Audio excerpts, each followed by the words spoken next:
Show host, singer, photographer, fashion journalist, content creator Tony Naveed इंतकाल कर गए हैं। टोनी नवीद शोबिस की हर दिल अजीज शख्सियत थे। शोबिस हलकों में इनका बहुत ज़्यादा नाम था क्योंकि वो बैक वक्त कई काम करते थे, जिसमें फोटोग्राफी, शो होस्टिंग, सिंगिंग और एक्टिंग काबिल जिक्र है। टोनी नवीद को नादिया खान के शो से बहुत ज़्यादा मकबूलियत मिली और इस मकबूलियत का उन्होंने खुद भी एतराफ़ किया और एक इंटरव्यू में कहा कि इस शो के बाद मुझे अब दुबई से लेकर खारियां तक जाना जाता है।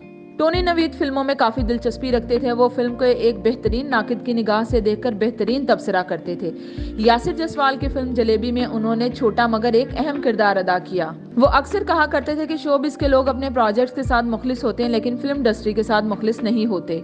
वो कहा करते थे कि सीरियस फिल्म मेकर्स की पाकिस्तान में बहुत ज़्यादा कमी है। फिल्म मेकर्स यहाँ फिल्म मेकिंग को जोक के तौर पर लेते हैं। वो टीवी फनकारों को फिल्मों में देखकर कहा करते थे कि ऐसा लगता है कि बड़ी स्क्रीन पर कोई ड्रामा चल रहा है।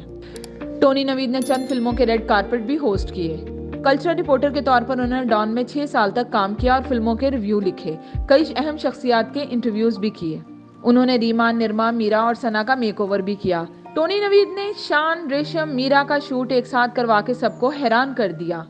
शोबिस की तकरीबन तमाम शख्सियात इनकी करीबी दोस्त थीं। टोनी नवीद ने पीटीवी का शो घर की बातें 2 साल तक किया और खूब दाद समेटी। टोनी नवीद ने मलेशिया के वज़ीर आज़म महातीर मोहम्मद के कहने पर एक शादी के मौका पर गाना कुछ कुछ होता है भी गाया।